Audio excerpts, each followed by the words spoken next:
Buen día, profesor. El día de hoy vamos a hablar sobre la ventaja comparativa y la teoría de factores específicos y distribución de la renta. Esta exposición está a cargo de Carol Toledo y de María Fernanda López. A continuación, mi compañera Carol Toledo va a continuar explicándonos más acerca de la ventaja comparativa.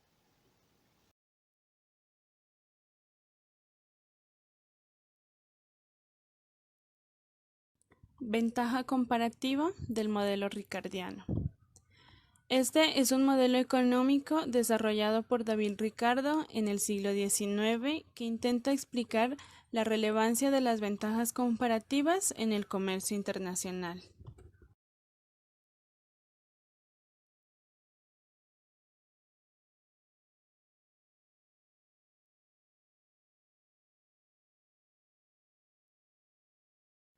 Trabajaremos en dos países, A y B, comercializando dos productos diferentes, celulares y flores.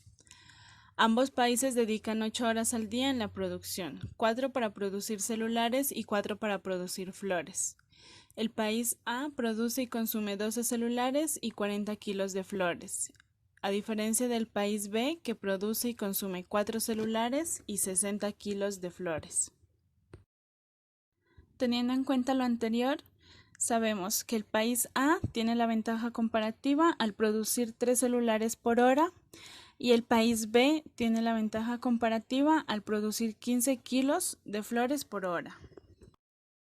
Si abrimos los mercados al comercio internacional, los países se especializarán en la producción del producto que posea mayor ventaja comparativa.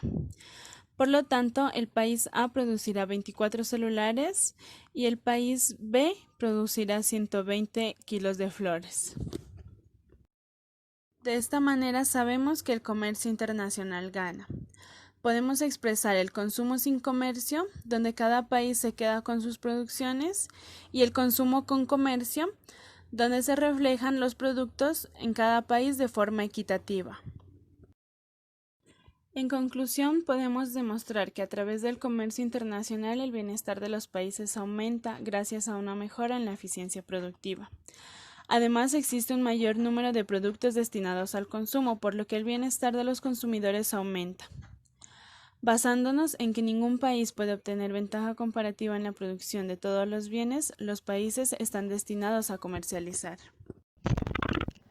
A continuación veremos la teoría de factores específicos y la distribución de la renta. Aspectos teóricos. Este modelo desarrollado por Samuelson y Jones parte de los supuestos de que un país puede producir dos bienes, creando una combinación de producción entre ambos factores, manufacturas y alimentos, con varios factores de producción. Además del trabajo tenemos al capital y a la tierra.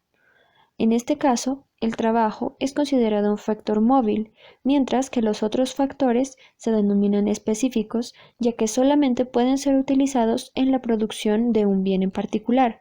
Por lo tanto, las manufacturas utilizan los dos factores que son trabajo y capital, y los alimentos utilizan los factores tierra y trabajo.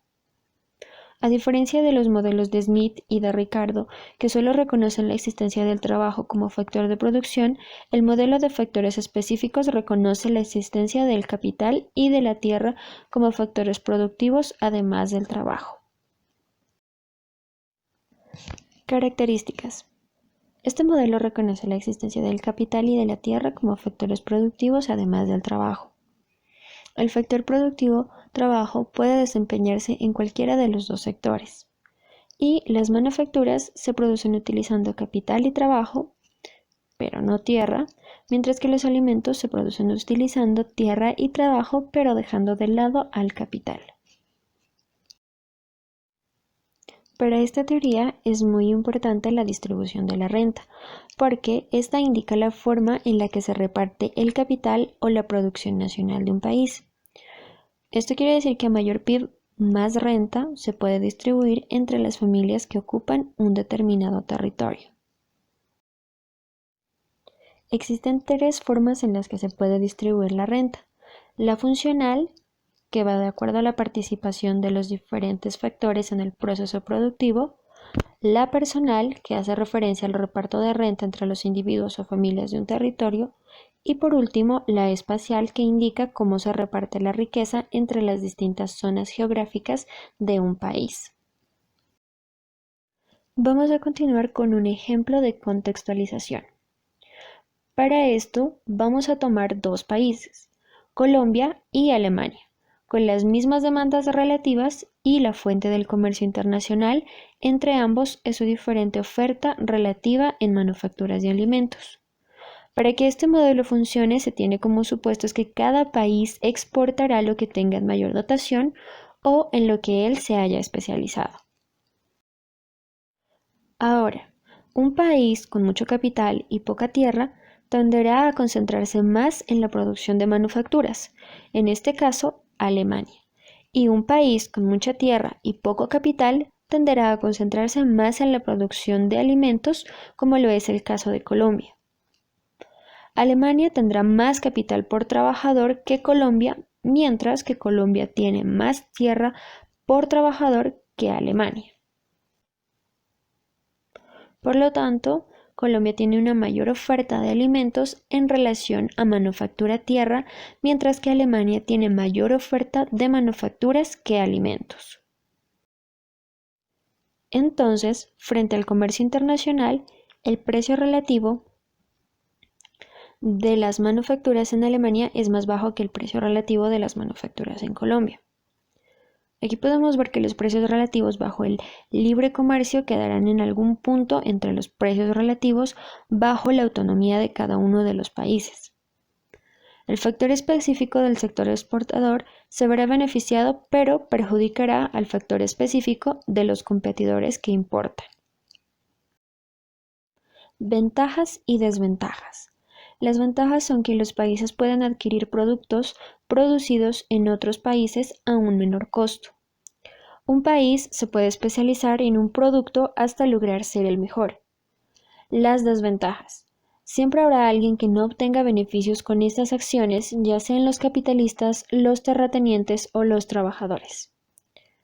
La distribución de las ganancias o de la renta se obtendrá dependiendo de la participación, referencia o por zonas geográficas. A continuación, las conclusiones de la teoría de los factores específicos y de la distribución de la renta. Como pudimos observar, para que exista un comercio internacional entre dos países, se deben tener distintos precios relativos, esto comparado con sus precios sin intercambio comercial. Ahora, el comercio exterior hace posible el consumo de bienes no producidos en un país. También hay que tener en cuenta que un país no puede consumir más allá de su restricción presupuestaria. Y finalmente, que el comercio internacional siempre va a beneficiar al conjunto de la sociedad de un país porque finalmente todos somos consumidores y demandamos alimentos y manufacturas. Y al ampliarse las posibilidades de producción, también se amplían las posibilidades de consumo y por tanto se van a expandir las opciones de elección de la economía, la cual va a beneficiar prácticamente a todos por el mero hecho de que todos somos consumidores, independientemente de la actividad a la que nos dediquemos, ya seamos terratenientes, capitalistas o trabajadores. Pero esto hay que tener en cuenta que siempre, por alguna acción del gobierno, siempre tendrá que caer alguna pérdida sobre alguna de las personas o sobre algún ente. Y hasta aquí nuestra exposición. Muchas gracias.